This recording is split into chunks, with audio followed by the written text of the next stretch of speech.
before, this is brand new stuff. I developed this so that I can upload it to YouTube, and then I can say for future semesters, here's your lecture 1 exam review. Okay, so this is just a review. It's a rough estimation. As I said before, I have a large test bank. I take some questions here and there. It's a good estimate, though. Next, please. So, each slide represents one of your lectures that you've had. I'm starting off with the lecture that Marcelo gave you in lab, thermoregulation and homeostasis. From that lecture, I really want you to know the following. Your terms, your language of the discipline, set point, variable, deviation, corrections. I really want you to understand the difference between negative feedback and positive feedback. Question? Are you posting this also? Yes, I am posting it. I just did it right before I left. That's why it's not there right now. I want you to be able to give me examples of positive versus negative feedback. I hope you can do that right now on the fly. Yes? Which one is associated with health versus disease? Negative feedback, more healthy. Positive feedback is oftentimes described as a vicious cycle. Must be contained. When a variable is at or near its set point, do we say it's at equilibrium? Mm-hmm. No, we say it's at a steady state. I want you to understand that our primary regulators of our set points come in the form of the nervous system, which is a very quick responder. The endocrine system is more long-term. And Marcelo compared and contrasted the nervous system versus the endocrine. Please understand ways we lose heat. Radiative heat loss, conductive, convective. And those two can be tricky. Convective and conductive can be tricky. And I would not spend too much time worrying about the conductive properties of air and then convection. Here's what I want you to focus on. Which one has greater conductive and convective properties, air or water? Water.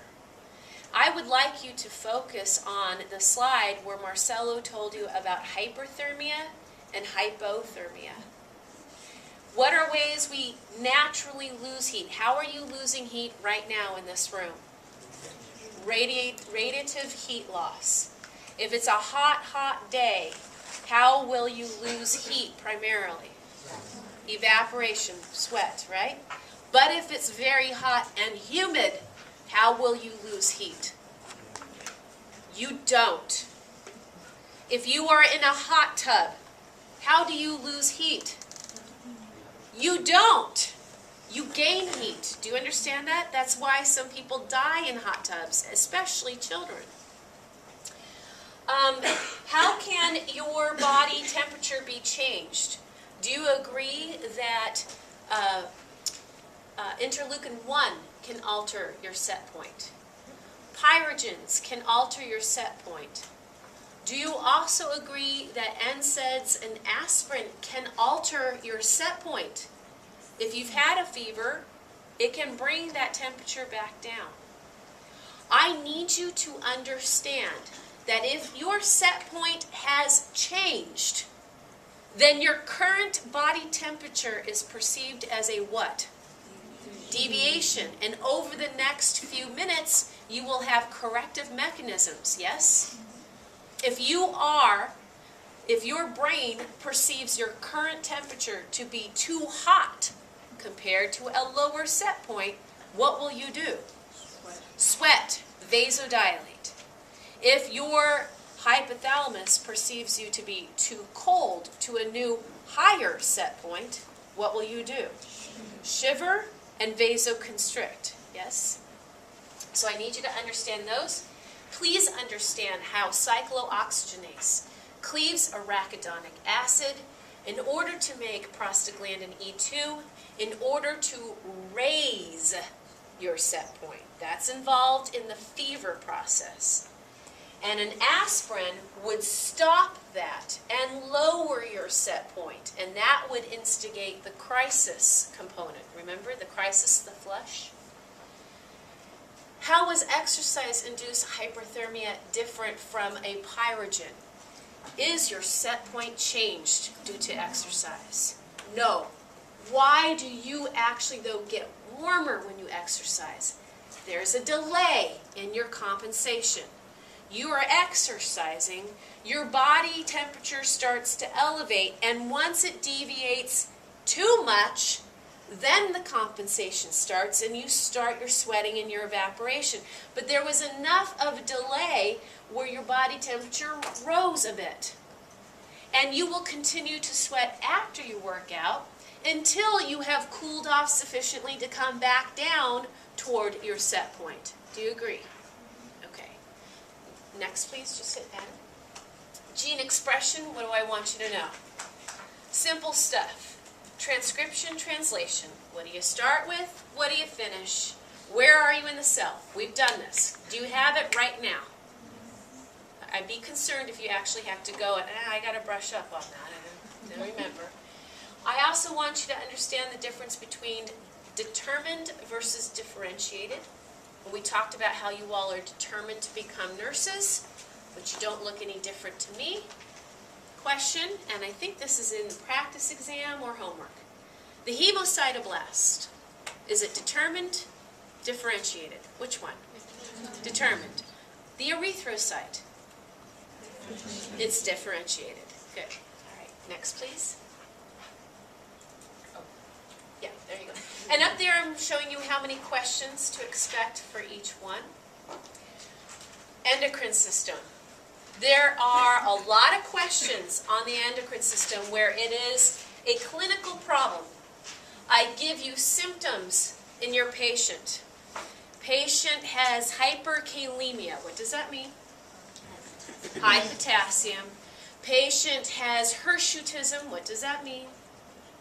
Facial hair. I need you to know your HPA, HPT, HPL pathways. Be able to apply them to the gonadal pathway as well. Absolutely know your diseases. Graves, Hashimoto's, Addison's, Cushing's. All those descriptions I gave you in that lecture, I use those same descriptions for your clinical problems. Okay? What would you say about the hormone levels? Let's play. The HPA pathway. Get that in your head. Visualize it. Your patient is hypoglycemic. Your patient has hirsutism. It's the female we're talking about. And your patient has hyperkalemia. What can you say? What could be the problem in this patient? This is an older woman. Does she have congenital adrenal hyperplasia from birth that we didn't catch? Do you know what the adult version of that is? It was on the slide. Adrenogenital syndrome. What could you tell me about her upstream hormones? Her CRH and ACTH. She's hypoglycemic, so her cortisol levels are low, and that's the kingpin for the HPA pathway. So her upstream hormones would be high. No, I'm pointing to Dan, like reverse his finger because he was pointing down. High. High CRH, high ACTH. That's why it's shunting into the androgen and she's getting the hirsutism, the masculinization. Her aldosterone levels are low. That's why she has the hyperkalemia. Review those. I ask you questions like, here's the profile of your patient. What could be the problem? And what would her upstream hormone levels be like? It's coming. That's a huge part of it. What about growth hormone? Dwarfism, like the Laron dwarfs, the African pygmies. Didn't we say that for proper hormone function, you need to A, make the hormone correctly. It has to be released appropriately. And there needs to be, remember I said we need to be snotty and snobby. There needs to be a functional receptor. The Laren dwarfs, what's their problem? Why do they have stunted growth? They don't have a proper receptor for growth hormone. What about the pygmies? They have proper growth hormone. They have a receptor for it. Where is their break? It's the liver not releasing insulin-like growth factor. So please understand your diseases. Know the difference between cortisol and growth hormone. We went over that. Where are they most significantly different? Protein. One breaks down protein, one favors the building up of protein. Please review your parathyroid hormone pathway. Do you know what OPGL is versus rank? Where do you find them? Rank is the receptor, remember? OPGL is the ligand that binds to it. Rank is found on the pro-osteo or pre-osteo class. When it binds to OPGL, they differentiate and they chew up the bone, right?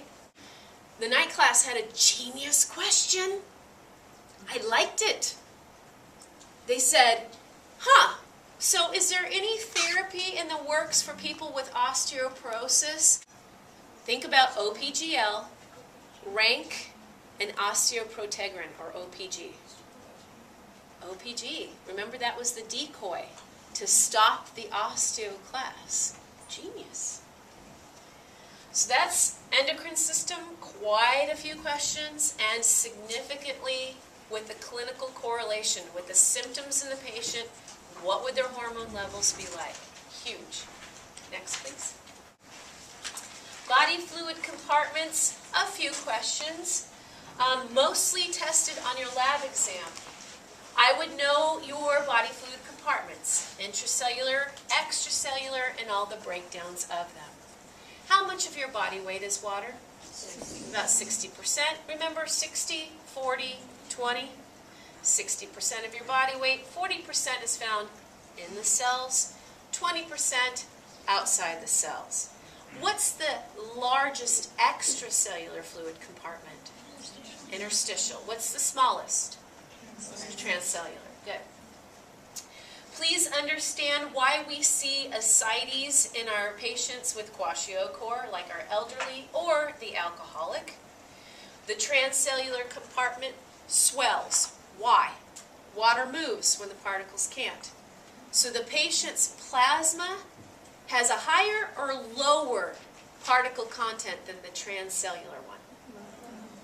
Lower. And so the water flows to where the particles are in the transcellular compartment, and that's why you see the ascites. I would review your examples that we went over in that lecture for diabetes and the dehydrated patient and why laxatives work. And here's the little picture from that slide. Here are all the laxative particles shown in purple. I believe in your official PowerPoint they were green. And if the particles cannot be absorbed and there's unequal particle concentration across the cell membrane, what will move? Water. And then you get to go big potty, right? Next, please.